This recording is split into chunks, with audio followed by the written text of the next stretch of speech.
Hi, everyone. Welcome to Potentials. This is Lija, and our special guest tonight is Chris Beskar.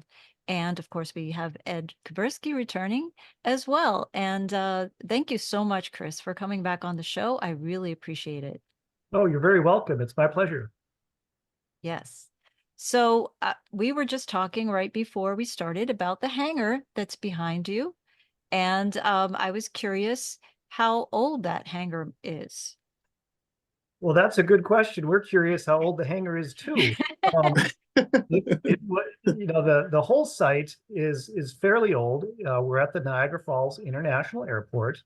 The hangar itself is about 42,000 square feet. Wow. It was built by the military in the 1950s. It started out as a Navy facility. And Oh, wow. we were just commenting on how the facility had 12 spots for fighter aircraft, and it had Vought Cutlass aircraft in it initially, which is kind of a rare airplane. It wasn't a very popular fighter. Vought made a lot of great airplanes like the Corsair, Corsair 1 and Corsair 2 and all that, but the Cutlass Yeah. was not very successful. Uh, Mm. and so the Navy operated the facility. They had missiles, they had alert. The facility itself, the hangar, has magazines for missiles and things like that. We have gantries and Wow. trains, and it's pretty cool in that sense. So it was built and added onto from basically the 50s through the 90s, I believe. And we have a total of 7 buildings there today, maybe 8. I think there were 10 on the property. We tore 2 down that were condemned. And the rest of the facilities here are in pretty good working order, although they do need some remodeling. We're doing some major infrastructure improvements. And it totals roughly about 170,000 square feet over all of the different buildings. Oh, Wow. wow. So it's It's big. amazing. We have our own substation, which goes up to 3 megawatts as is. Wow. That's something we're actually updating because this is the funny thing about aging it. When we did the analysis and aging on the substation, there were components from the 1920s in the substation. That's what I was No way. thinking. So Holy cow. Yes.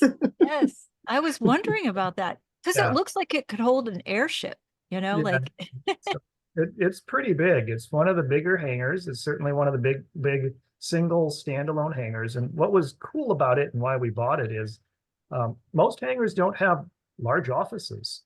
And Mm. we have an office segment on the north and on the south side. And the office totals, gosh, I have the numbers, but it's like another 50,000 square feet. And so Wow. Wow. it's just huge, multi-floor offices. And Mhm. so one's a 3-story, one's a 2-story. And so it's pretty sizable. And other facilities that go around the rest of the property. So the whole property is about 20 acres of tarmac, lots of concrete. We can put a 737 in the hangar if we wanted to, or a C-130. Big, Mm. Wow. it's pretty tall, and Yeah. Yeah. it's kind of our prototyping center, our skunk works. What you see in the background is the still shot. We have other things in it at the moment, so I'm not hovering in front of the hangar, but pretty cool. That is cool. Thank you. Thanks for sharing that information. So Ed, you had a few questions. I just jumped in. Yeah. There's a big long runway too, isn't it? A 10,000 foot runway that was an alternate It, for the space shuttle. it is. It's almost 11,000 feet long. There's a Wow. couple of runways here, but the long primary runways over 10,000 feet. It is a secondary for the space shuttle. So it's a great facility, and we're right on the, I guess you'd say, the western southern side of that, and have our ramp goes right up to the taxiway and to the runway. So Oh, that's awesome. One of the things that I really like about this is Nikola Tesla started our modern world in Niagara Falls with, the dam, the generators and the right, power. And here you guys are in exactly the same place, about to start a whole other revolution in flying, but also in energy production as well at some point as well too, right?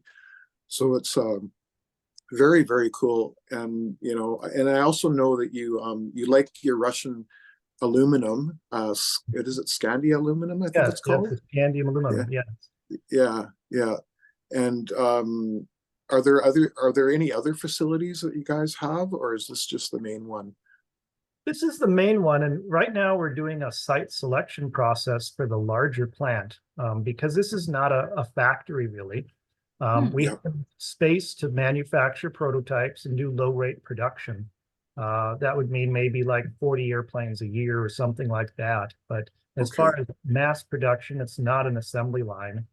We Yep. do have enough space on the whole site that we could build another larger hangar, and that would be for something like a 747 size airplane. And Okay. there was and this goes back to the history, there used to be a very large wooden hangar on the site, a secondary hangar, and apparently that burned down sometime in the past. Oh, But there's Oh, still, the footings are still there, so you could theoretically use the footings. But wow. um, but was it the Bell Aerospace facility there, well, originally? the Bell Aerospace facility is down the street, and Okay.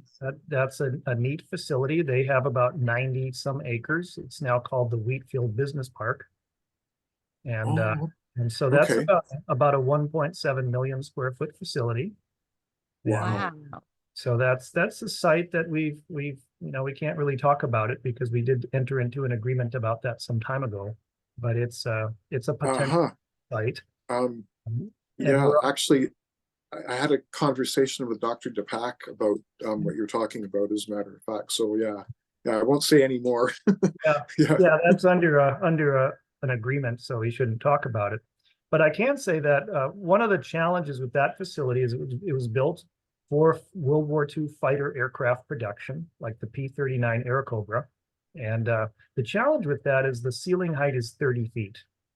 So, Oh, the ceiling of our hangar is taller than that. So if we want to build an airplane that's taller than 30 feet, and some of our designs are, we would have to build a different facility. right, And so right. we are looking at sites and locations throughout the country, including, there's a list: Texas, Colorado, California, Arizona, New Mexico, Wow. different places around the country. But Yeah. we're getting prototyping done here, and then we'll take our next steps over the next year or two.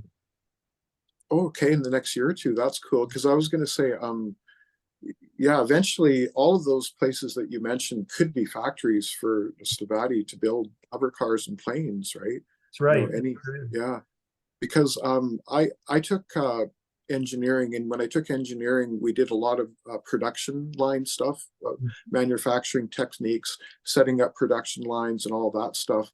So when you talked about doing 300,000 hover cars a year, I was like, wow, I need to ask more questions about this specifically. Are they going to be 3D printed, or how are they going to be manufactured? Well, some of the parts will be 3D printed. There will be, 3D printing is becoming a lot more useful these days and is being used in a lot of aerospace parts. So Yeah, definitely there will be 3D printed components. A lot of parts will be hydropressed and more like stamped out the way you make automobiles. yeah, And part of the challenge, composites have become so popular, but laying up composites is a time, it takes a lot of time, and it's a yeah, labor intensive process. And the challenge with that is it's very hard to mass produce composite parts. Uh, right, Possible to do it, but oftentimes it's very expensive, and you don't have the longevity necessarily that you may have with a metal part. And Mm-hmm. so right. it's a question. So it's actually cheaper for us to stamp out titanium than it is to make graphite composite. So No way, yeah, really? Wow. it's strange how that works out. So Um, Wow. yeah, and you said hydroform. I used to race two strokes. I've ridden all the crazy bikes, but I had a road race bike, and the pipes were hydroformed, yeah. like the expansion chambers. And yeah, they were beautiful, beautifully done, and they work very well. So you would stamp out titanium. That's amazing. That's really cool to hear. And talking about that, today I went on your site on X, Mhm. and I saw something the other day about a new material that you've got set up for DARPA. But today I saw the titanium diboride, Yes. and how that is going to be used in the SM39. Can you explain a little bit more about that? Because that's really fascinating. Sure. Well, that's a metal ceramic. It incorporates elements of boron, and that's a high temperature material. It's a very high temperature titanium, and the density of that material is about the same as titanium. As a matter of Oh, fact, wow. it's lower. So it has extraordinary mechanical properties. It doesn't it has a very low thermal coefficient of thermal expansion, so it doesn't Okay. expand very much at high temperatures. Yeah. And it's basically a high temperature, very stiff and resilient material. And as a consequence, you can have engines made out of this. You can have engine components. You can have airframes. And so if you're building an airplane for high speed out of a metal, that's really a great material to use. And so we've been looking at that for about a decade now and Okay. pioneering a lot of the manufacturing techniques to make that in large quantities. And Right. so that's a big thing. And we had a meeting with DARPA back in December, and this particular RFI, actually two RFIs we responded to in April this month, really were oriented towards components that go into the Razor and as a high Mach airplane. Yep. Yeah, exact. So what kind of temperature would you see on the Razor when it's at Mach 4 on the skin of that material? Well, it really depends on your altitude and Right. the density, but you're looking at around the 2000 degree Fahrenheit range at times. You know, Wow. it is quite hot. The main concern is the engine components. And so Oh, that's where the heat is really the most critical aspect, not so much the skin, because you have the leading edge skin temperatures, and then further down the skin of the airplane, the temperatures do differentiate. yeah. But the power plant, the intake, the combustion chamber, all of that, and that's really where we're getting our thermodynamic efficiencies. And so there's a lot of different tricks we're doing to have the air come in, compress it, have it come out, reduce signature, reduce exhaust gas emissions, reduce NOx, all of Yeah. that. And Yeah. instead of, it's kind of funny when you get into engines, generally speaking, the higher the temperature differential, the more efficient. Mhm. And Right. so if you can get an engine to operate at a very high temperature, even upwards of, plasma combustion type temperatures, you'll get Wow. very high efficiencies. But often the problem is you increase your NOx or something like that. And so balancing out how you do that is important. So that's kind of what that whole program is about. So what kind of temperatures were you talking about then in the engine you'd see there? Just The out of engine, yeah, curiosity. that's really up to about 5,000 degrees in parts. Wow. Was the SR-71 engine all built out of titanium, or because I know the whole other Well, part of the plane was? it had a lot of super alloys at the time. I think it had quite a bit of Inconel in it. And Okay, so yeah, it yeah, was a high temperature engine. yeah. It's got a lot of nickel in it, doesn't it? That, Yeah, yeah, yeah, lots of nickel super alloys at the time. So yeah, that's yeah. Very, that was very cool. a really neat engine. You learned a lot from it. That's a neat plane altogether. And I love the story about how they bought titanium from the Russians Yeah. to build a spy plane to spy on the Russians with it, Right. right? Yeah, that's pretty wild. Yeah, they sure Yeah, did. yeah. And Um, we have some pictures we'd like to share and bring up Okay. on the screen and maybe ask okay, a few questions about. sure. All right. I You want to didn't do want that to, one first? that's just what popped up first. I think Yeah, you you can wanted to, we Mhm. can? go ahead. Okay. Go Well, I ahead. was just Yeah. going to ask you about the best car armor because that's something that everybody knows you for. And you're kind of well known for that. And both of my daughters really love The Mandalorian. So uh, they're like, Mom, you have to ask him about the best car armor. I'm like, yeah, okay. But Sure. I wanted to anyway, and I just wondered, like, what is it actually made of, and how did you come up with the idea for this? Well, the armor material, and this is, just in conversations, I think I explained it before that there were some folks involved in the Lucasfilm and Star Wars enterprise, the Star Wars culture that had communicated with me years ago. And they had started using this to discuss armor because we were discussing high performance materials and some of the proprietary things we were working on. And one of the high performance materials that we have is it's a very lightweight armor and high temperature alloy that we can use in aircraft structures. And it does have an element that other materials do not have in it to enhance the structure. And I'm sorry, I can't share the element right at the moment, but That's it, okay. I'm not element. gonna try. I'm not And gonna try so to get you in trouble. it's an alloy, and it's a proprietary alloy, and it will be found in some of our future fighter aircraft and spacecraft. Oh, And cool. we're increasing the content, but it's one of these magical alloys that has higher strength, tensile strength than titanium and lower weight than aluminum.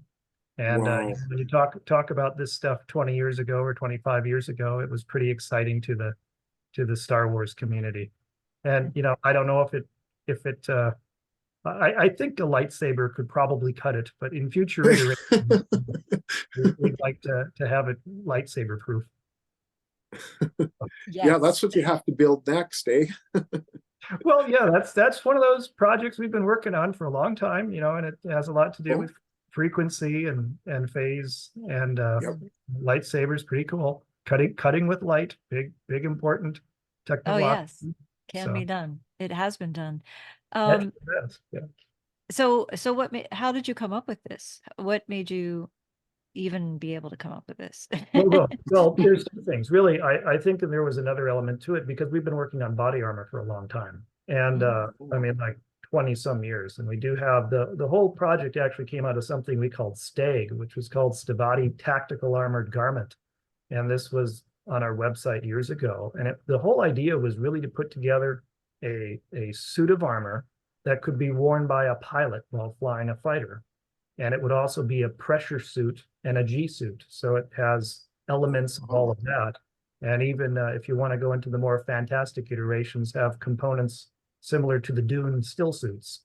So the idea is that you would be protected in the cockpit in case you suffered vehicle damage. If you ejected, you would have a higher survivability. And if you landed someplace after ejection, you could continue the fight and survive in the middle of nowhere.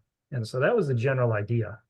And this is, something mass produced and sized. And actually, there's a contract we recently received. It's one of the orders we received, purchase orders for a next generation body armor, integrated body armor suit, similar to what the Mandalorians wear, and that concept that would incorporate these elements. And so it even gets into the jetpack component. We do have different technologies, like what we're using for our propulsion system in the HoverCar and some advanced aircraft can migrate directly to a jetpack. And of course, Bell Aerospace up here in Niagara Falls developed first jetpacks, the first rocket belts. That actually worked, and they demonstrated a lot in the 60s and 70s. Yeah. But they're really cumbersome. And so the other issue with a rocket pack, like you have that Boba Fett or the Mandalorian wears, is you could really roast your buttocks. And you don't really want a rocket pack. You want a some type of flight pack, but not a rocket pack, really. Yeah. Yeah, that doesn't sound comfortable at all. Is So this could this also be like a Faraday cage in a way? I've heard that suits of armor were once Faraday cages. I think there's really too many gaps and holes in it to do that, because you have right. like you have a body stocking underneath, more or less, and then there's some elements. I mean, when you really dig into it, the costume armor depicted that is worn in the Mandalorian isn't exactly like you would fit a real body armor. Right. And it's as you study what they do in the show and the series, there's a big difference. But Yes. But what we're trying to do is really have an integrated system, and we've already designed some of the early suits. We did that over the years, and so that's a lot of fun, and we don't advertise it too much except in our marketing literature for defense purposes. But as fighter planes come out, one of the big elements of next generation fighters is helmet mounted display systems. and helmet mounted displays that actually allow you to move your head around and eject without dying. And that's a Yeah, big problem because a lot of the helmets that are out have had some, serious issues with respect to whether or not a pilot can survive ejection and not get their neck broken. Oh, So those are all important aspects. So really having a cool, stylish suit that actually works, is functional, and made out of a material that really will protect you. And it's kind of yeah, over the years, there's a few different aspects of armor, and one of the things we've concentrated very heavily on is foam metal sandwich materials, right, uh, and that results in a different kind of body armor that's a lot more robust, and it's more like a suit that you'd find in a lot of manga or Japanese anime, and the Gundam type stuff and all of right. that. So that's something else that we're working on, but it's not really suitable for the cockpit, but it's definitely a better way of solving this. So this would be, level 4+ armor as far as combat grade, ballistic grade goes, but it's not something that you can use in a heavy artillery environment. Right. right. Makes Um, sense. is it? It looks like it's hydroformed. Is that's how you did that? Well, yeah, with this, this particular image, it does look like it'd be stamped out and hydroformed, and that's correct. That's how you can do that. Rather than now in the show, they show it being cast, and Mhm. in reality, we wouldn't cast it. We actually would form it with a press. Yeah. So, Um, yeah, that's really cool. The other question I have about this is I've heard that the hover car is in some of the Star Wars movies. Is that a true statement or not? no, the design for the hover car isn't. That's something that we've been real careful with, and it hasn't made it into any science fiction yet. Some of Okay, our designs, like our early SM-31 Mamba fighter, that's been the basis of some designs, and you can see that the Razor has inspired some things. And going kind of back to the history of the Razor, that configuration came out in about 2004 initially, and then we okay, we resuscitated it or revived it back in 2010 for the Air Force Next Gen TAC Air requirement, along with about 20 other designs, and uh, right, and then it was solidified as kind of the design of choice in 2012, and it's been going through different iterations ever since. And so it's we're on our final iteration now, which is a little bit of a different shape than depicted in all of our presentation material, but okay, it's really along those lines. And so that, I think, has inspired some different designs seen in Star Wars over the last 15 years. And right, so it's been really pretty neat. And the Mamba, especially, we had that on our website, an early Stavatti website back in '98, and that kind of took off and got interest. We have some new stuff on the Mamba that we'll be putting out over the next year.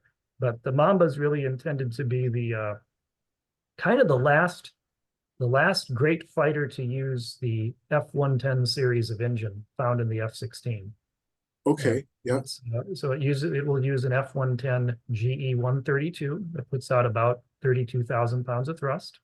yeah, Uh, it's intended to be a stealthy F-16 replacement, and okay, have a price of about $35 million. So it's very affordable compared to an yeah, F-16.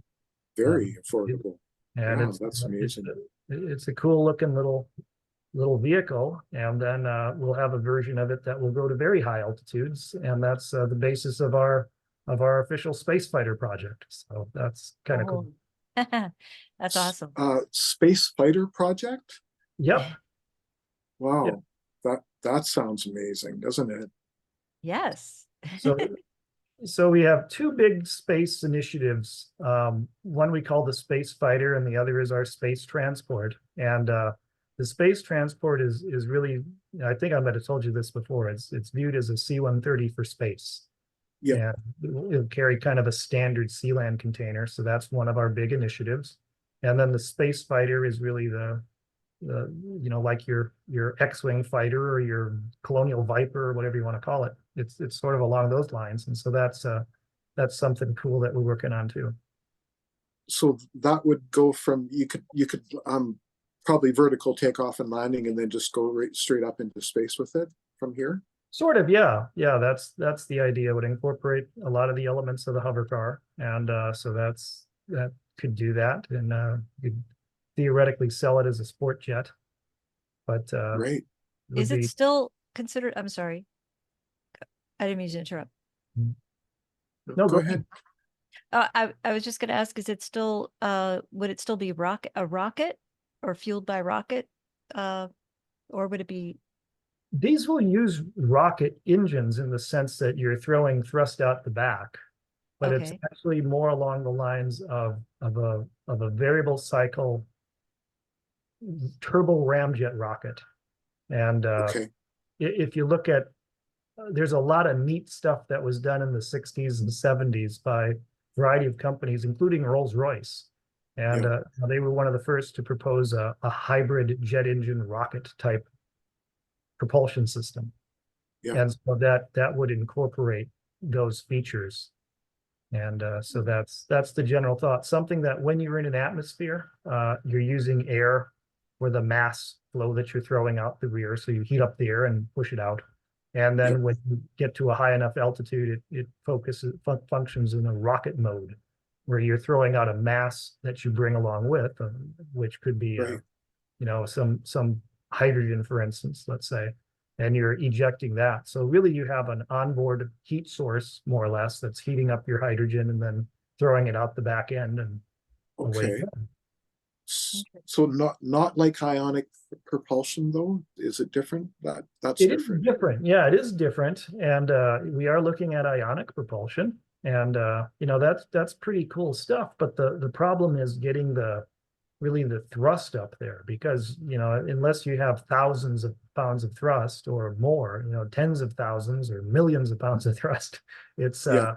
the propulsion system doesn't really do too much for these Right. kind of vehicles. So we need some serious advances in ionic propulsion. And so we've got some thoughts on that are, we're exploring. So So you guys are basically exploring all the bases essentially. yeah, and Yeah. we have a slightly different view of the future of rockets. We do not think that space propulsion will be chemical. We see Yeah. we see it as being electric. Yep. And Absolutely. That's wonderful. That's going to be an amazing day when all that is because we don't really need the rockets anymore. We do have the technology, I think, to be able to do it other ways.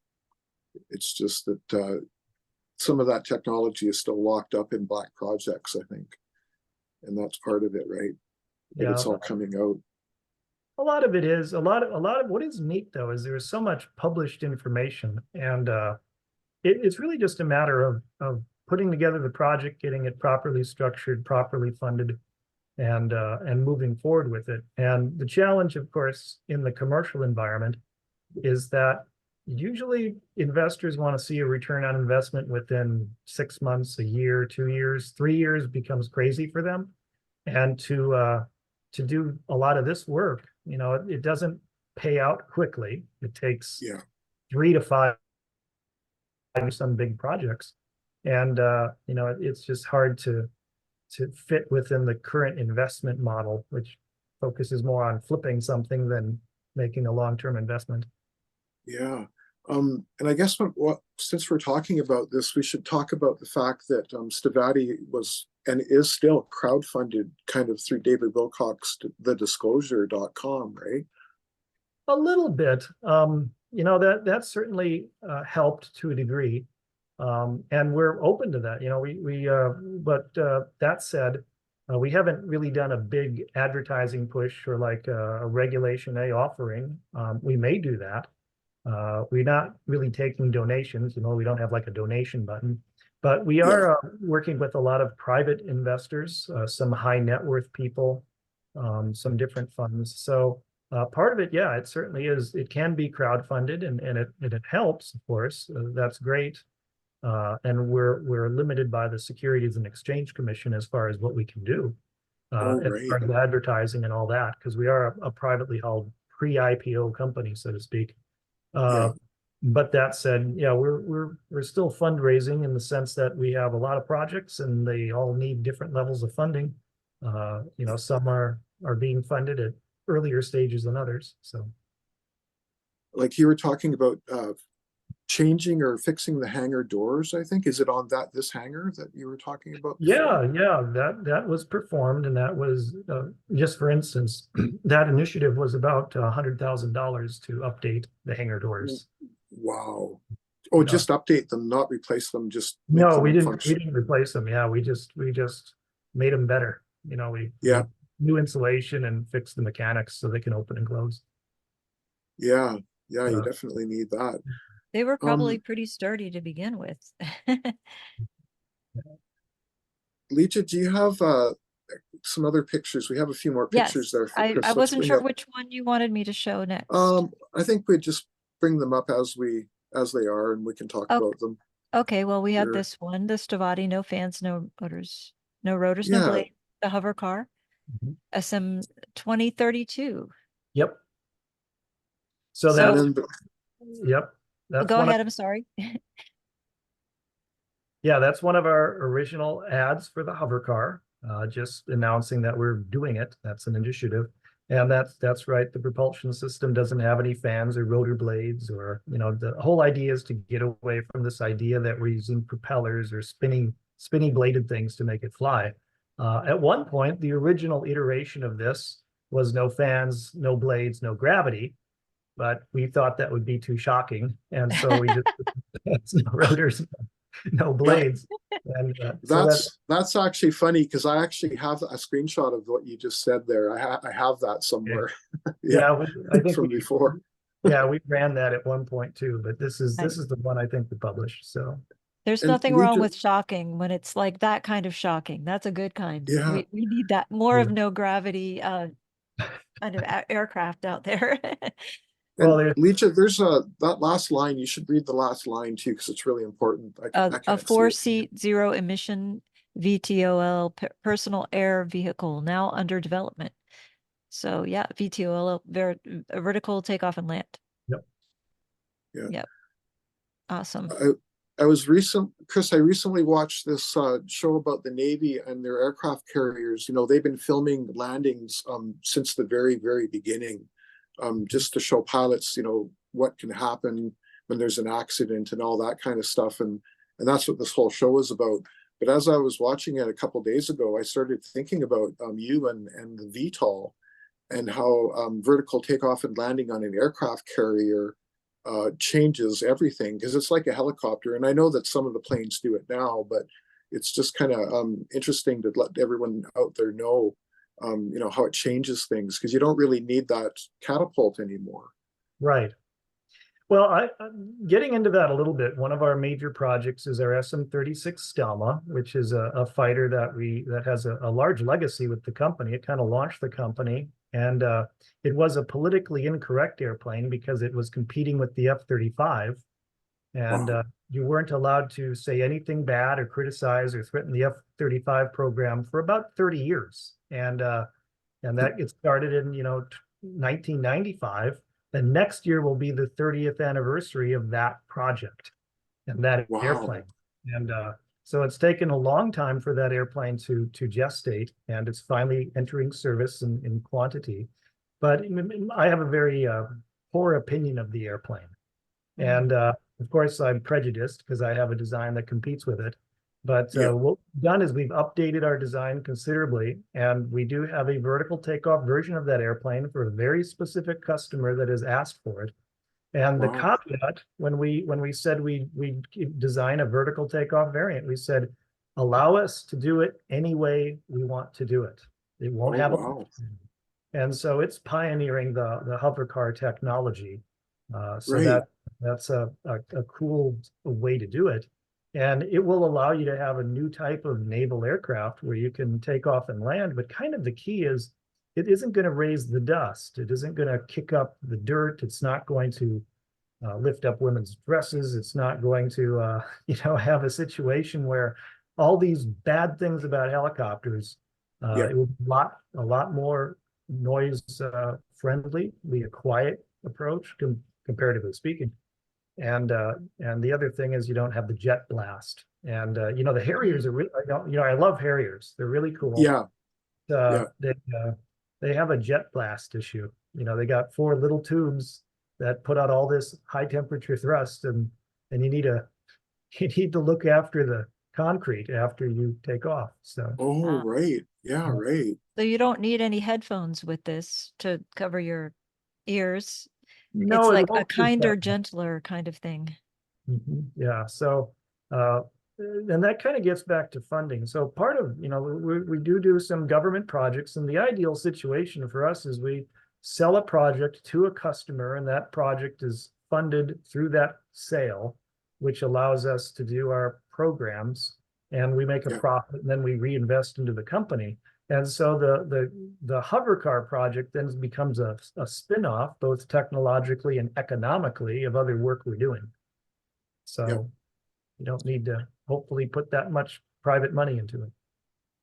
And the Stelma, you were saying last time too that that will also be, like you were just saying, the I guess the tool for all the different propulsion systems that you were thinking about, because you talked about a bunch of different ones last time. Right. Yeah. It has a nice engine bay, and it has a unique, you may have heard of bifurcated air intakes, and that's where you have 2 air intakes on an airplane to feed into a single engine. We have a trifurcated intake, which is really Oh, different.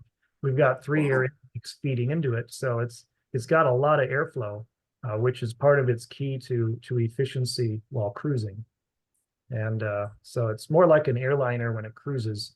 And there's a lot of different, as a consequence of that, there's a lot of room within the engine bay that you can make different versions of the propulsion system and use it as a test bed over the next 50 years.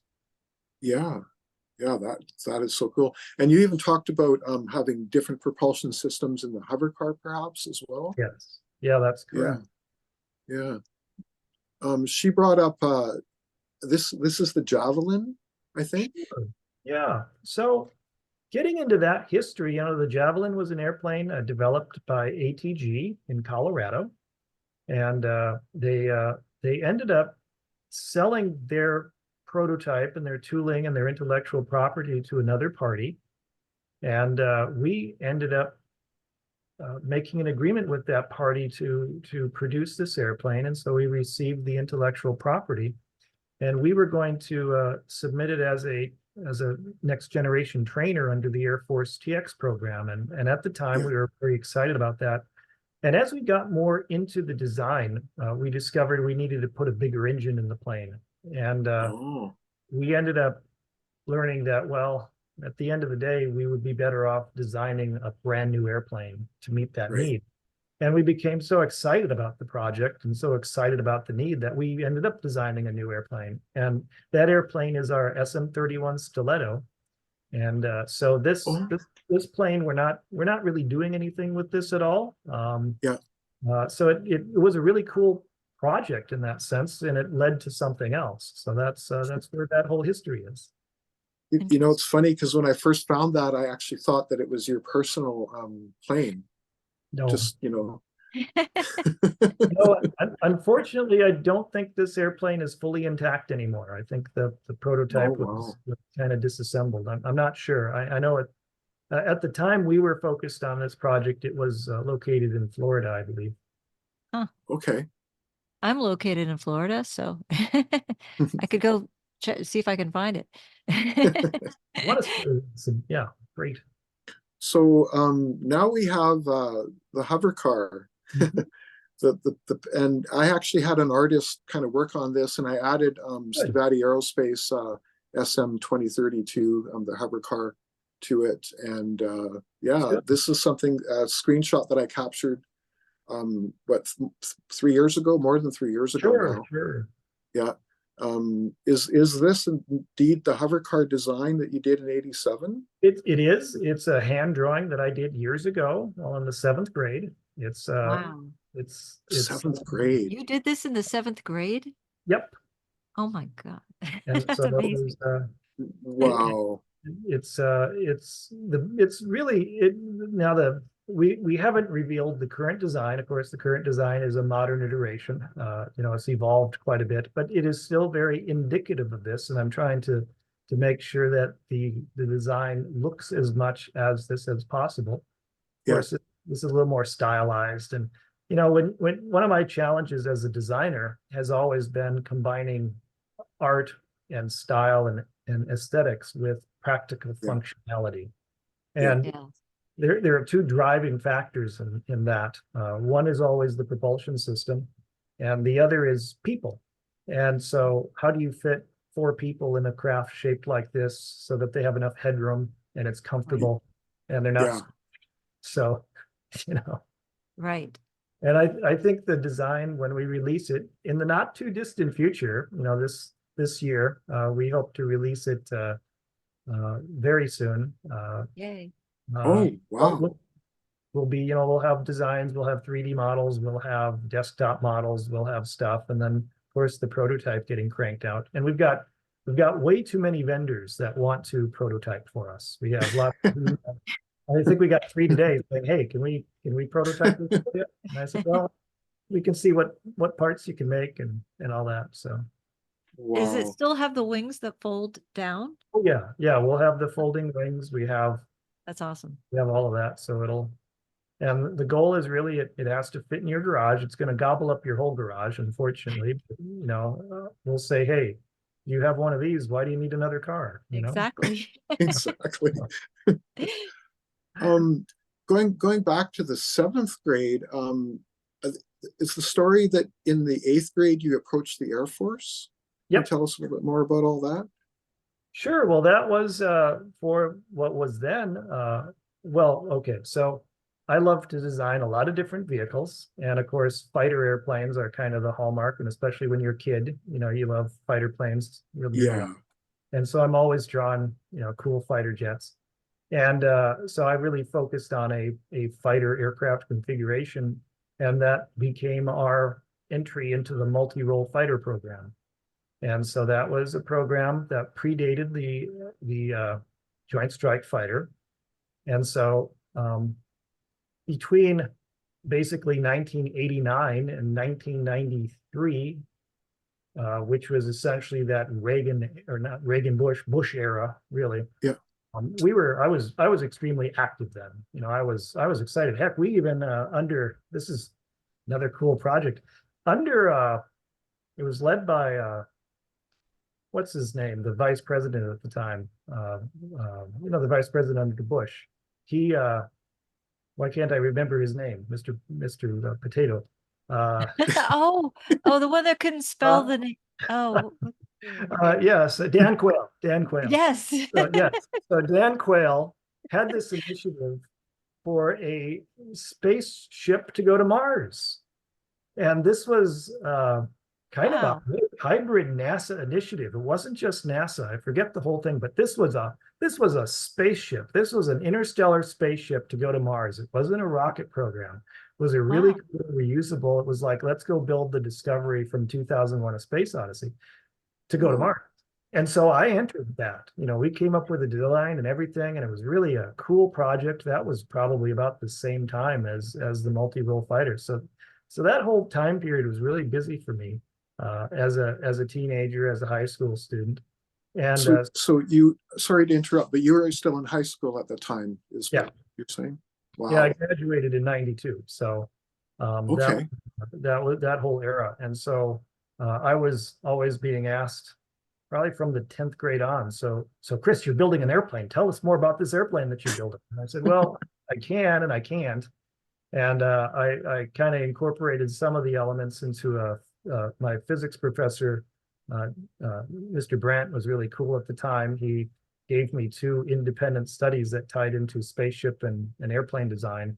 Oh, And wow. this was before cell phones, and so I had access to a phone and stuff like that. And so while I was at school, I could work on these projects, and that was helpful a lot when I wasn't doing stuff out in the field and at home. So it was, I got to have kind of a day job at school for a few hours every day, and Wow. that was cool. And but yeah, we submitted a multi-role fighter program submission. It did get funded. I can neither confirm or deny that 2 YFXX prototypes were built. And Oh, so that wow. was kind of the basis of what launched everything. And those airplanes are the kind of the foundation of what evolved into the Stelma, although the SM-36 is kind of a watered down export configuration of that. Okay. The program was then essentially canceled under the Clinton administration. The Clintons took a different approach, and the focus then, the original plan was we would have a lot of different new airplanes that would be manufactured. We'd have a replacement for the F-16, an F-18 replacement. The F-22 would go into production, or F-23. Yeah. It wasn't selected yet at the time. It Right. wasn't rolled out. And then we would have a new airplane for the Navy to replace the A-6. That was like the A-12. And one by one, these different programs got canceled. So the Navy A-12 got canceled, multi-role fighter got canceled. The Navy never got an F-14 replacement. They were going to have a Navy advanced tactical fighter that never came into being. They didn't get the Super Hornet, the Super Tomcat, that was canceled. And Right. of course, the F-18 was never replaced. Instead, they got the Super Hornet, which was then going to also replace the F-14. And so we went through this whole phase of, instead of doing a lot of new development, we're just going to take what we have and we'll have F-22s. And then to replace the A-10, the F-16, the Harrier, the F-18, all these other planes, we would build this one airplane. And they called it the Common Affordable Lightweight Fighter at one point. They called it the JAST, the Joint Advanced Strike Technology Plane. They were British. They got a Russian Yakolev 141 over here. And so eventually it became the Joint Strike Fighter program. And we submitted our design to the Joint Strike Fighter program. We said, hey, we've got this airplane built. Oops, I'm sorry, I said that. So we have this design and it could satisfy this mission. And you should include us in the F-35 program as a competitor. And the response we got was, well, we'd like to, but we already went through one phase. So how about you compete under EMD, which is engineering and manufacturing development, which would be full and open competition. And I said, okay, we'll compete for the EMD. So thank you for letting us compete. And then when time came to compete, they restricted the solicitation to Boeing and Lockheed. So it became a Wow. do. So it irritated me, and that was about that. And so we focused on other things until it became politically expedient to continue this program as an export airplane for other countries and maybe our country. So that's where we're at today. Wow. The F-35, you have something to do with the helmet on the F-35? No, nothing. Okay. To do with the helmet. Yep. Nothing to do with the F-35 at all. I know your opinion of it. Yeah, no, nothing went on it. I was the person saying, there's this wonderful new canopy technology out there that's bird strike and bullet resistant, and it injection molds the canopy and it will reduce canopy costs to like $1,000 a unit. And they said, oh, Yeah. the project is too far along for that. And I said, oh, okay, too bad. Wow. Speaking of which, some of that canopy heads-up display. Oh, big time. Yeah. Yeah, the idea that the whole approach we've been pushing for a long time is having the display not on a heads-up display or even on your helmet, but actually on the canopy itself. And so that's kind of cool. And if you like widescreen televisions, you could watch your TV program on the canopy. But it's what's made that possible these days is the organic LED technology. Okay. So you really have an LED built into your canopy. Right. Oh, wow. So there's all kinds of neat things that come out of that. Like, for instance, one of the big problems with canopies is, especially like on an F-16 that has a bubble canopy, you have the sun that can be a glaring spot, in your canopy. And so you can actually have this canopy black out the sun in that area. So you have like a total eclipse right where that sun is. So no more, the old saying was watch out for the Hun in the sun. from World War I, you know, and Oh, this, Yep. yeah. this eliminates that problem of being blinded by someone coming at you out of the sun. What Yeah, do for you sure. what do you think of thought-based technologies, and do you foresee that happening anytime? Thought like using them for Sure. driving? So we've had brain implantation technology for a long time. And one of the directors on our team, Stu Cart, actually made brain implantation chips.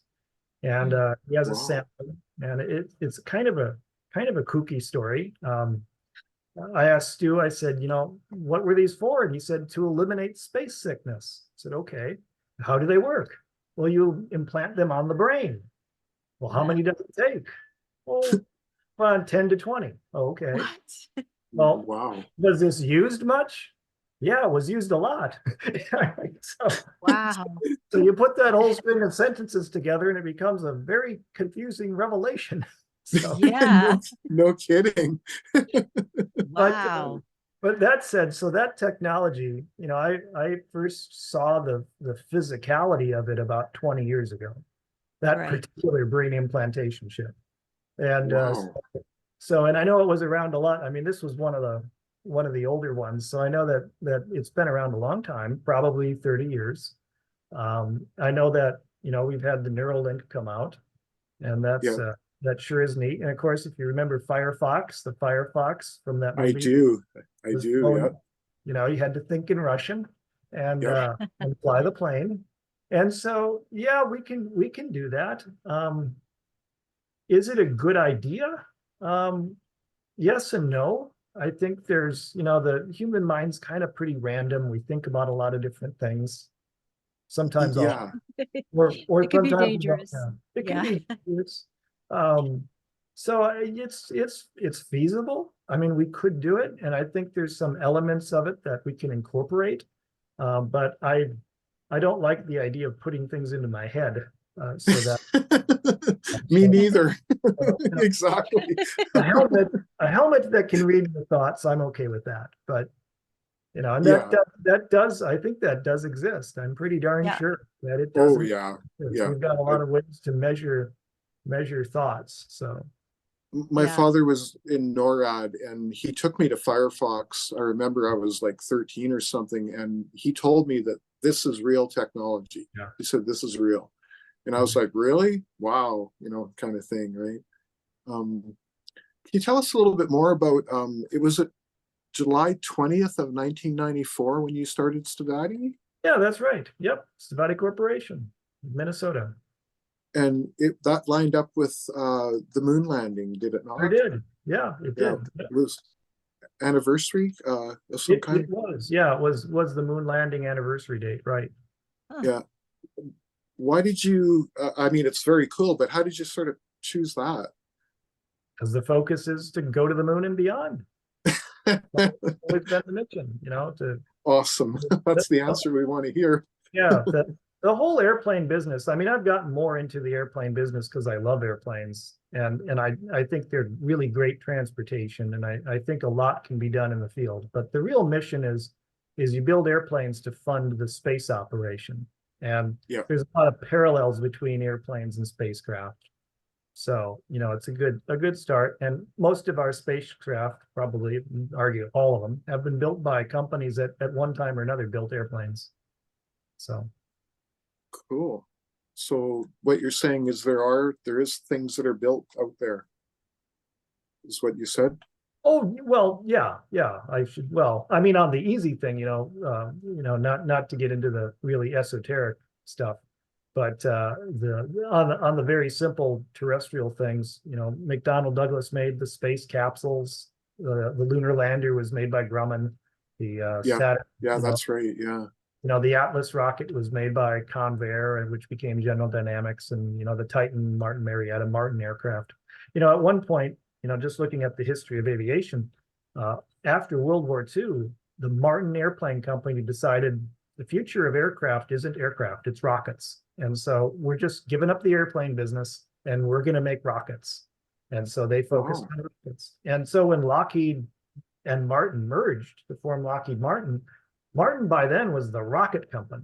They weren't the airplane company anymore. And of course, Lockheed was the airplane group. So Yeah, because we had, isn't it the one they use for firefighting, the Mars, I think it's called. There's yeah, the one Martin in, Mars. Yeah, yeah, that's a Martin. Yeah, Martin built a lot of seaplanes. Yeah, the yeah, amphibious. that there's one or a couple in Canada. I think they're out of Yep. Victoria that they use for Yeah, firefighting. yeah, Yeah, they still do. Yeah, the Martin Mars, the Privateer, the Mariner, all those airplanes. Yeah, big and sea. is it SM-100, that transport, is that a firefighting setup too, or do you have a different Yes, it plane for is. that? No, that's our SM-100 AT, and we'll have that on the website shortly. And we're doing a lot of website updates. But Yeah, that airplane design is our cargo plane and fire bomber, and it puts out forest fires, and it should do very well at that role. And we'll have a few different versions of it. We'll have an autonomous version, and we'll have a vertical takeoff version, and it's all kinds of cool things. oh wow. That's A kind of vertical takeoff version of that big, that's a big plane too, isn't it? It's a big plane. that's the big plane. That's about 100,000 pounds. So that's Wow, really a significant vertical takeoff achievement. So That's a that's impressive. challenge. yeah, Yeah, that will and be quite so, impressive.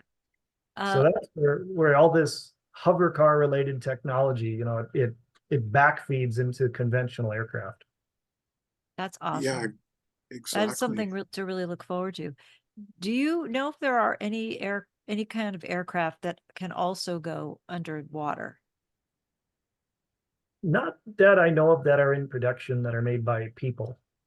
So I don't, Okay, yeah, that's a good answer. That's a great answer. Well, we got to work on that. yeah. Yeah. There are some designs. I know of designs. There's a lot of cool stuff. I've seen designs for submersible aircraft carriers. That's pretty neat too. But Yes. Yeah, definitely. We have any more pictures there, Leach? I think there Well, might be a, if you want, I will put up some more. Let's see what we've yeah, got here. there's We didn't do the this hover one car. yet. Did we? No, that's the one we were just doing. This one. Yeah, Yeah. this one. Chris, this is I'm in a group called Model G for Gravity Vertical uh-huh. Ether Research Group. And Paul Laviolette, who is the physicist, he was a quantum physicist and an astrophysicist. But this is called the Aquarian Monopole Elevator. And the reason why I'm showing this to you is because he designed this, I think, in about the 80s, 85 or something like that. And it uses a double hull design. Mhm. And I know that some of your stuff does too. So I was just wondering if you could talk Yeah. about any of that, the double hull design. Well, the original design for our Stelma aircraft was a double hull, and it had a band pass external skin and a non-band pass internal skin, which means that radar could go through the external skin, but it would be Yep, stopped on the internal skin. And in between, you have a plasma. yep. And that plasma would be used as an active radar absorber. And Wow. in addition to that, when you have a double hull with the plasma in there, you could do other cool things theoretically. And so it kind of ties into some of these ideas that you can, who knows what you can do with a double hull and a plasma. And as soon as Yeah. you, the challenge And is it's a little bit harder to manufacture. It's more labor intensive, of course, and you get a lot of EMF going on. does Stavatti own patents on double hull aircraft and spacecraft? Nope, nope. We never Okay, published any of that. okay. Interesting. Yeah, I just thought I'd bring that up and show that to you. It's something he didn't patent or anything, but something that we came across in one of the meetings, and it just kind of perked my interest and wanted to ask about the double hull thing. It's I a had a, pretty neat approach. We might resurrect that again in the future. oh, okay. Well, that's interesting. I have another question about last time you talked about shielding technologies. Mhm. And one of the things that I do, Chris, is I design vacuum tube amplifiers. Okay. And there's a very specific vacuum tube amplifier that we design that doesn't have an output transformer. Okay. the tube is driven directly to the speaker, and the tube that I use has 1.2 amps of current. So it's major current. The tube was designed for, it was the shunt regulator in the very first particle accelerators that we had. So Okay. it's a big giant power triode. And it's very similar to the one that they use in the MiG, which is the 6C33. Okay. And okay, so, and I also use that tube. And I remember you talking about having that radar in front of the pilot, and how do you shield them from that? And so can you talk a little bit more about those kind of technologies? Like the radar shielding technology, or Or just, or yeah, or just shielding in general, because you've got a big power supply, you've got tubes, you've got high voltage. Is there anything that you can do to protect the pilot essentially? well, there is, and that does get into titanium diboride a little bit. That helps with radiation protection. And this is something Oh, we studied a long time ago.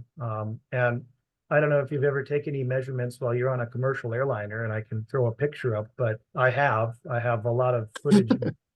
And I just came out of Denver, Colorado area, and I was up on Hurricane Hill for a while. And that up at 8,200 feet, you get about 35 millisieverts a second.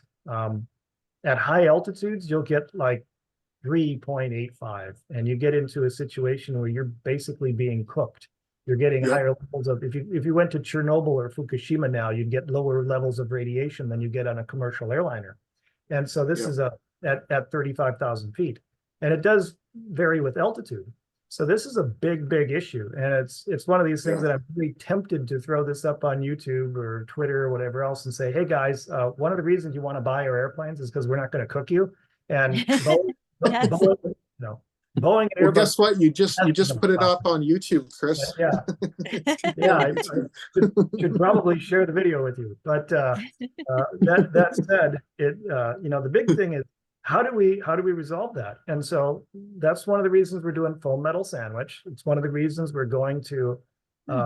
There is a material which is someone else's material that was being pushed as a sarcophagus material for the Chernobyl reactor. Okay. It's a radiation absorber, and it also attenuates EMF.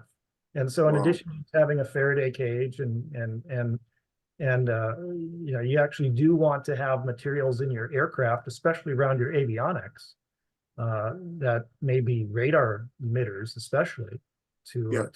to keep you from being cooked. And so, the story goes that the higher the altitude, the more your radiation exposure. And many of these over the pole, high altitude, 50,000 feet cargo airline pilots, they get higher cancer rates. And there Wow. was even a study that came out that I have a copy of the study, and this is it's an Air Force study. There are other studies that show how the radiation exposure at high altitudes is very detrimental, especially if you're flying for long periods of time. Yeah. So Yeah. And I didn't really ever think about that. That's such a great thing that you brought up to, let everyone know that there's possibilities of that. yeah, it's funny, when I had my Geiger counter on sitting next to a passenger on a commercial flight some time ago, he said, "What's that?" I said, "It's the Geiger counter." He said, "What's it doing?" It's telling us we're in a high radiation environment and we should get out. Turn the sound I off. bet you the people are like, oh my God. Nobody seemed to care. It's Yeah. They're like, oh, he's just some weirdo. yeah.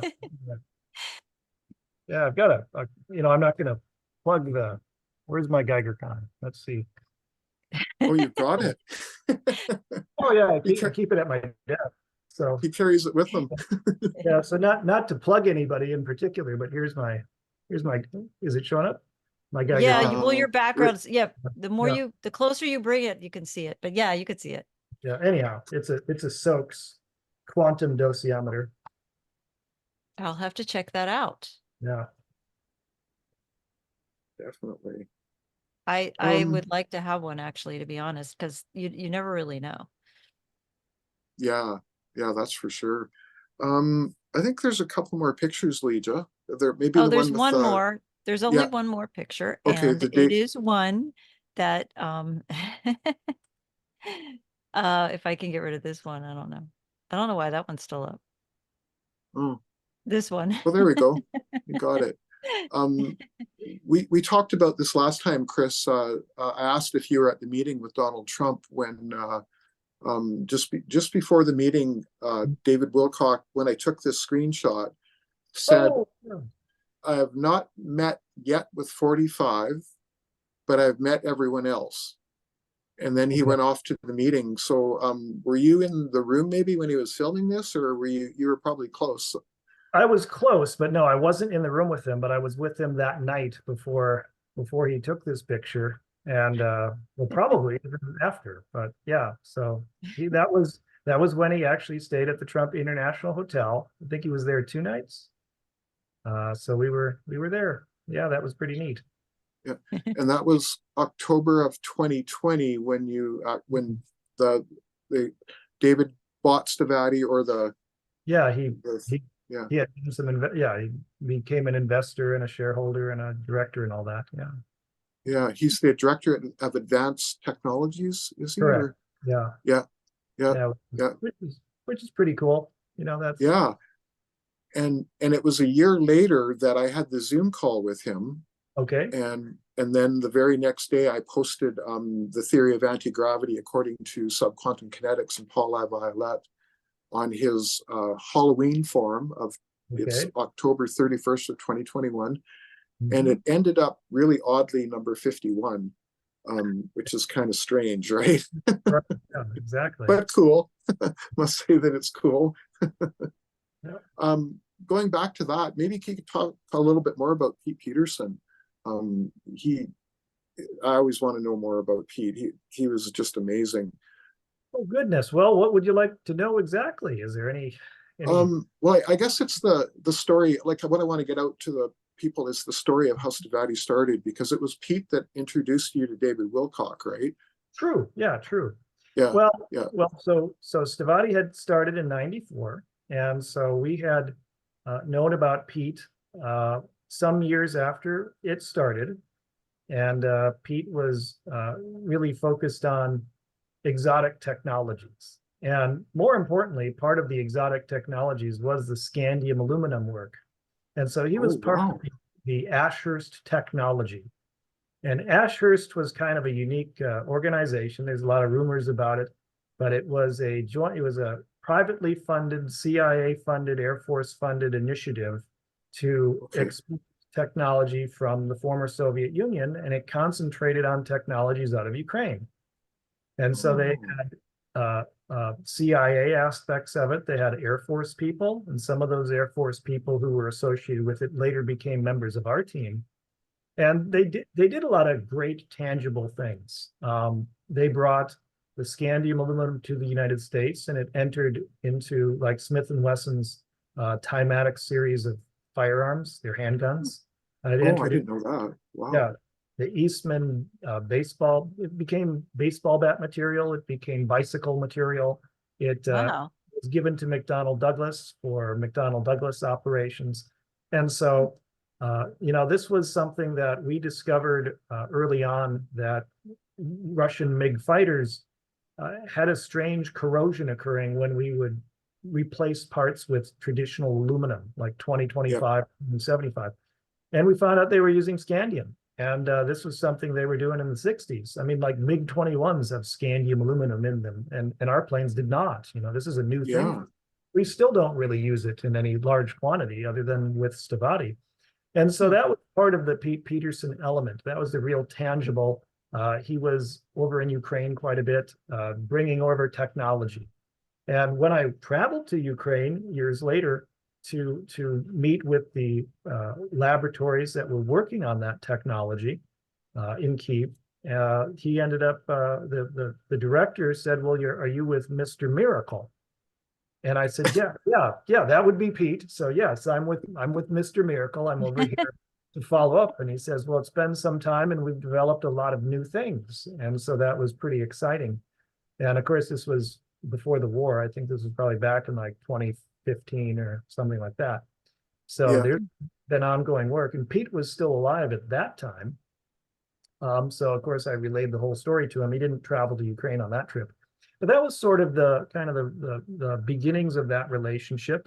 And then he had introduced us to a company called Omnigon, what was left of it, which was really you could say it was an AI company that was developed in the 80s and 90s. And it was ultimately a division of General Dynamics. Oh, And okay. Dynamics had sunk a lot of money at the time. They put about $40 million in, and the government put a lot of money in as well to do what was the beginnings of artificial technology using something called hyper knowledge. And this got into a lot of interesting things. We exploited a lot of Russian technology. And part of one of the things that Pete talked a lot about was Zagalkin algebra. And the Russians didn't have sophisticated computers like we did. Yeah. We were very Yeah. good at processors that were very high performance processors. The Russians used much less complicated processors, but they used very sophisticated algorithms and Yeah. algebra. And so they had a different approach to mathematics. And so that was sort of the key to our interest in that type of AI at the time. And so we were combining topology with Russian algebra with other approaches to math. And so that was something that Pete was really good at integrating. And there were other people too. One of our persons, Peter Ostapchenko, was involved in that. And another name to throw out is Ken Happel, who's still alive today. He was kind of the genius behind the topology of hyper knowledge. And even today, Wow. this is stuff that is still groundbreaking today. Yeah. And then you get into the optical computing, which was another thing that Pete brought in, and the work of John Haidt, I think is the name, and that led to a whole new company, and it was very exciting. And the funny thing is that there was a company called Cyberdyne that was created years earlier. That was the Pete Yep. Peters company, and Yep. since then, of course, Cyberdyne's been used by the Hollywood folks, and Pete, of course, had a lot of influence in that. I mean, one of the neat things about Pete is he had some of the pistols from Battlestar Galactica. Oh, wow. He knew Glenn Larson. He said that Glenn Larson was the Sunday school teacher for his kids and stuff like Oh, that. What? wow. So I Really? don't know. That's what he said, but he did have a Battlestar Wow. pistol, which is really pretty cool. And Yeah. so That's there was a lot of neat stuff about Pete. So Yes. Yeah, Well, thank you definitely. for spilling the beans on all that. That was sure. interesting. Yeah, it's a mouthful. Yeah, you might hear from Ken Apple. Ken, I went to I need to talk to Ken. I really need to contact him. But I went to a class he taught. It was a little class for 3 people, including one. I was there and 2 others. And it was a 2-day seminar. And I learned more in that 2-day seminar about the nature of the universe than you would learn in a year of college. It was just Yeah. Wow. Oh, I No unbelievable. believe you. kidding. It's just boom, Um, boom, boom, boom, boom. And Wow. the electric universe, as I've heard you say, right? yeah, Mm. that whole thing, and the topological view of things, and his opinions, some of which are really pretty amazing. So he's out Yeah. there. Cool. Sounds fascinating. So that company was a real company, and Pete worked with the movie people then on Terminator, kind of? Is that like, I how did think the name end up being on the I, movie? yeah, I think he probably had some in the back end of that film. I think him and some people he spoke with kind of influenced that, and he was Yeah. big into the Terminator robot and that whole idea. And I forget, I think it was Terminator 3 that came out. I got to see that with Pete at the time. That was Hmm. kind of Wow. into Oh, Terminator. that's cool. Yeah, there were a couple of reasons we had to see that. I guess there was going to be one of the vehicles he had sold to Arnold Schwarzenegger supposedly was going to be in the movie or something. Wow. yeah. something like that. They were doing a lot with Pinzgauers at the time, so that was a Swiss Army vehicle. Hmm. And he had a bunch of them. He was a Pinzgauer dealer for a little while. He had like 6 that he was fixing up and selling and Oh, driving. wow. So it was That's cool. interesting. Yeah, he always had a lot of neat stuff. So, and Cool. military hardware and all that. And Pete Peterson and Ken Shoulders. What else can you tell us about Ken? I know that last time you said that you thought that Ken's cancer was caused by working with some of these charge clusters, as I call them. I think there's a chance of that. Yeah, I really do. And that's part of, because it wasn't just him. There were other people that had developed different kinds of cancer after working on this technology, especially up at, I don't want to name any specific people, but there has been a lot of work on charge clusters, and I think you really do need to monitor the energetics if you're doing any laboratory work. And that's what we're really focused on, having a safe environment for these studies. And Yeah. but Ken was another person that I can't speak highly enough of. He was pretty brilliant, and actually in one conversation today, Ken was often visited by the Office of Naval Research, and as he explained, they'd come to visit and they'd look at what he had and they'd kind of leave sort of befuddled and confused and not know what to do. And and years later, this is over a course of maybe 20 years. And eventually, a lot of the patents that we see coming out for exotic technologies that the Navy published, that are pretty now widespread and famous. Yep. They're very, very indicative of the work of Ken Shoulders. And so it kind of seems like the Navy maybe finally paid attention and figured out that there's some merit in this. So these are the highest patents that you're talking Correct. about. Yeah, exactly. And point I know a little bit about them myself, as a matter of fact, too. So yeah, So that's very cool. Ken's work is largely well published. If you don't have a link to his papers, I can share it. It was meant to be open source. So it's not like we're hoarding it or anything. I would love awesome. to actually get his original 54 pages that you talked about. That'd be awesome. That'd be awesome. If you can send a link to that, I will put that in the description of the video. Yeah, that'll be fine. Yeah, we host one on our website. I know he hosted one on our own. Okay. So we have a link, and there are some awesome. cool papers. He has one paper that gets into the Hutchinson effect and what he did. Yep. And he has a document, it's real straightforward. Our EVOs, our UFOs propelled by EVOs, it's that kind of stuff. EVOs, exotic vacuum object. He had EVOs for anti-gravity, EVOs for shielding, EVOs for this, that, and the other thing. And, he was kind of down on the airplane business, sort of. And so he put together kind of a paper for us that kind of called airplanes, antiquated. And he didn't really work on airplanes because, he's working on all this other really cool stuff that it's a shame. So, that was kind of interesting, but he kind of came around in our conversations. I think he liked what we were doing on the airplane side. But definitely. I was saying in the other group there, the Model G group, that we have something in subquantum kinetics called an etherons, and they're the basic building blocks essentially.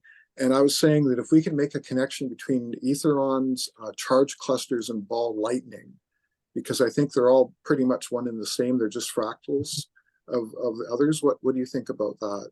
I think that's not such a bad idea. And he put in, I think, parallels to ball lightning and EVOs. I think he has papers about that. And so, the whole idea is of the ether again, is something that's very thought-provoking and ties into some of his work. And you also sort of want to look into Rupert Sheldrake, if you haven't already. Yes. And, he got into big trouble on TED by stating that the speed of light isn't really constant. And so that, he violated the golden rule of the establishment. So I like the that. rules need to change, and they are changing. That's the beautiful thing about it, right? Yes. And that was probably one of the greatest TED Talks ever. But I So love it. Very cool. it's neat.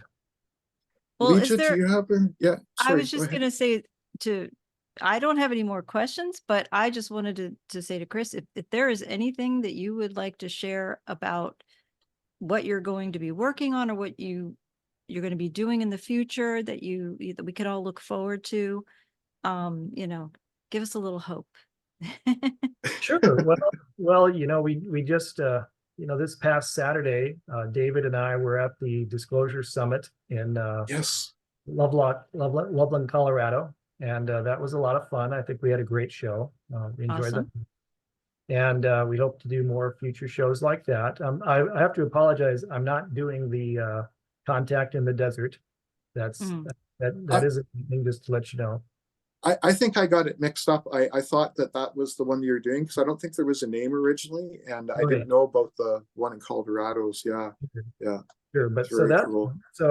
and at the one we did, we talked about a lot of different things, but the overall thrust is, we're very busy at the moment working on airplanes and advanced spacecraft. We actually did a spaceship pitch deck a little while ago for the Space Tech Expo that's coming up in a couple weeks.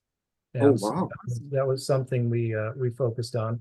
And so, but right now we're kind of concentrating on growing and developing the company. I think what we might want to do is maybe have another Zoom call where I can share some more stuff, maybe in another 2 or 3 months, Would love sometime. that. Absolutely. And Yes, maybe we Yeah. can orchestrate it, and I can throw up some of our videos and some of our new stuff that will be coming out absolutely. in the next couple months. That would be Yeah. awesome. I touched on this. One of our big initiatives is our new SM920 commercial airliner. It's very ambitious, but it's very necessary. And so this is a different approach to 737s and Airbus A320s. And so we're really working on that in addition to military fighters and personal aircraft. So it's all three. We're taking on the big boys, and I really can't believe how things have changed so much on the aviation and aerospace landscape with what's really happened with Boeing and Lockheed and costs and quality and safety. Yeah. Yeah. And so, Exactly. Very, very important. but the And radiation, I started a channel myself. It's called Technology Envoy. okay, And I'd love to have you on there as well at some point when you have some time. I'll have my friend Sam, who I don't know if you watched that, the one with me, Sam, and Legia, and Sam was describing being chased by Chinese jet, two Chinese jets while he was in a French airliner okay, leaving China, right? He got chased out of China, and yeah, wow, so he's a independent journalist for 40 years, so that's what he does, and he'll be on with me as well on that one when you come on with us. And that'd be awesome. well, Yeah, cool. definitely. That would be cool. Well, we could maybe set a tentative date. We're gonna have our own celebrations on when is July 20th? Well, maybe we could do like a show around July 20th or 21st or 22nd or something like that. Oh, 23rd. wow, that That would might, be cool on the 20th, because that uh, would be, like you said, your anniversary. yeah, that'd be an Um, anniversary, part of our anniversary celebration that day. Aw, how many years would that be then? That's our 30th year anniversary since we incorporated in '94. So we've got, we might do some interesting reveals on stuff we did in the '90s that could be pretty breathtaking. Awesome.